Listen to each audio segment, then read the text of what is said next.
Arrest करो, arrest करो, arrest करो, उसको अरेस्ट करो। अगर अरेस्ट होते हैं तो ठीक है, नहीं कुछ दिन बाद जो रिजल्ट आएगा ना वो सब देख लेंगे फिर उसके बाद। एफआईआर दर्ज हुई है? एफआईआर दर्ज हो चुकी है। एफआईआर दर्ज हो चुकी है। आपको कॉपी मिल गई है एफआईआर की? अभी नहीं मिली। बल्लभगढ़ के पंजाबी बाड़े में इस वक्त मैं मौजूद हूँ।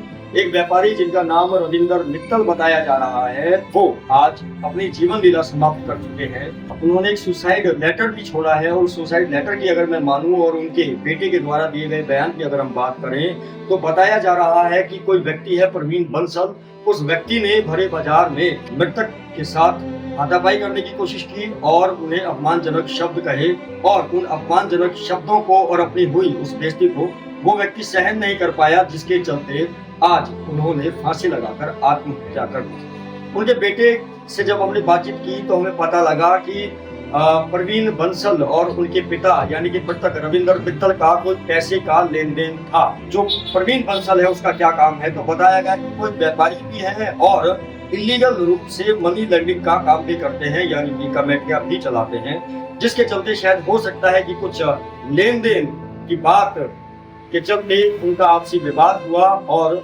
उन्होंने भरे बाजार में रविंदर मित्तल की उन्हीं के बेटे के सामने बेइज्जती की, जो उनके दिलो दिमाग पर छा गई और वो उसे बर्दाश्त ना कर पाए, जिसके चलते अपने आप को अपमानित महसूस करते हुए उन्होंने आज अपनी जीवन लीला समाप्त कर दी। देखिए क्या कहा उनके बेटे ने। कल मैं और मेरे पापा दुकान भेड़ कर हम जा रहे थे जागरण में, बाजार में हुआ था पियाव के यहाँ। ये लगभग कितने बजे का समय है? ये लगभग 9:30 बजे का टाइम है। लगभग 9:30 बजे रात को आप और आपके पापा जी दुकान बंद कर जागरण में सम्मिलित होने जा रहे थे। हाँ जी। तो हमें रास्ते में प्रवीण बंसल मिले थे, उनकी दुकान के बाहर उन्होंने हमें रोका। ये कौन है? ये पापा इनके यहाँ पे लाठी डालते थे आप जाएगा, तो उन्होंने पापा से गाली गलौज करा, उन्होंने पापा का कॉलर पकड़ा, उन्हें धमकी दी। आइए एक बार दोबारा से जानते हैं, नेट चले जाने की वजह से बात बीच में अधूरी रह गई। आप लोग 9:30 बजे अपने पापा के साथ आप जागरण में जा रहे थे। हाँ। उसके बाद बाजार में क्या नाम बता रहे थे? प्रवीण बंसल। प्रवीण बंसल ने आपके पापा को रोका और आपके पापा को भला बुरा कहा। हाँ। और मतलब वहाँ हुआ क्या क्या था बेसिकली? उसने गाली गलौज दी, आपके पापा को अपमानित किया। उन्होंने कल धमकी भी दी कि कल आके तेरी दुकान पे तुझे बेइज्जती करूंगा, अगर कल तक तू मुझे नहीं मिलता है, क्या पैसे नहीं देता है। और उसके बाद पापा वहाँ से चले गए थे, कुछ कहा नहीं। फिर पापा ने उन पे फोन भी करा कि भैया आपको ऐसे नहीं बोलना अच्छा, चाहिए। आपके पापा ने उनको फोन भी किया रिवर्स में?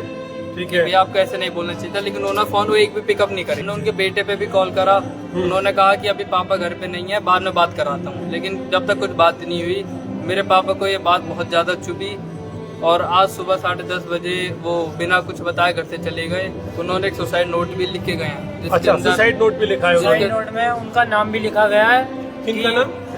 प्रवीण बंसल जी का प्रवीण नाम लिखा बंसल गया का है नाम भी है उसमें। कि उन्होंने मेरे से ऐसे बदतमीजी से बात करी है 10 आदमी के बीच में। बाजार में हमारी भी रेपुटेशन है, बनिया आदमी है, बाजार में ही बैठते हैं पूरे दिन। तो उनको ये बात चुभी, उन्होंने ये चीज लिखी हुई है उस लेटर पे कि मेरे को इतने बजे इस बंदे ने इतना फालतू बोला है, इन्हीं की वजह से मैं इस कदम आपको सुबह कब पता लगा और उसके बाद क्या क्या कार्रवाई प्रशासन की तरफ से हुई है? हमें सुबह 2 बजे के आसपास, दोपहर के 2 बजे के आसपास पता लगा, जब हमने ढूंढा ढांडी करी, हमें हमारे नए मकान पे मिले वो। उसके बाद फिर हमने पुलिस को इन्फॉर्म वगैरह करा। अच्छा, उन्होंने आपका जो यहाँ से आगे मकान है कोई, हाँ। उस मकान में अपने आप को हैंग किया? मंजिल पर। हाँ। ओके, तो फिर उसके बाद आपने पुलिस को बुलाया? उसके बाद पुलिस क्या कह रही है? पुलिस ने रिपोर्ट लिख ली है और उन्होंने बस ये कहा। एफआईआर दर्ज हुई है? एफआईआर दर्ज हो चुकी है। एफआईआर दर्ज हो चुकी है। आपको कॉपी मिल गई है एफआईआर की? अभी नहीं मिली है। चलिए, हो सकता है थोड़ी बहुत देर में दर्ज हो जाएगी। जो पुलिस की कार्रवाई वो तो पुलिस करेगी। हाँ। अभी आपकी क्या मांग है पुलिस से? बस मेरी ये मांग है कि अब तक उसको गिरफ्तार नहीं करा गया है, पहले उसको गिरफ्तार करो। और जब तक उसको गिरफ्तार नहीं करोगे मेरे पापा की शांति नहीं मिलेगी और न ही मैं बॉडी लेने। देखिए जी, वो इस आप बॉडी लेने नहीं जाएंगे अपने पापा की? वो इस समय फरार है, वो अपनी दुकान पे नहीं है। Okay. पुलिस ने वहाँ पे कार्रवाई करवाई है। उन्होंने जो मांग करी है मैं हाँ उसको जी। सुन रहा हूँ। आपके कहने का मतलब है बता रही है निकल कर, वो ये कह रहे हैं कि अगर बॉडी नहीं दी गई हमारे पापा की तो सॉरी, अगर उसे अरेस्ट नहीं किया गया तो हम अपने पापा की बॉडी नहीं लेंगे। जब तक उसको अरेस्ट नहीं करेंगे हम बॉडी नहीं लेंगे। ये बिल्कुल सही कह रहा हूँ। आप क्या चाहते हैं, क्या कुछ हो इस मामले में? अरेस्ट करो, अरेस्ट करो, अरेस्ट करो, उसको अरेस्ट करो। अगर अरेस्ट होते हैं तो ठीक है, नहीं कुछ दिन बाद जो रिजल्ट आएगा ना वो सब देख लेंगे फिर उसके बाद।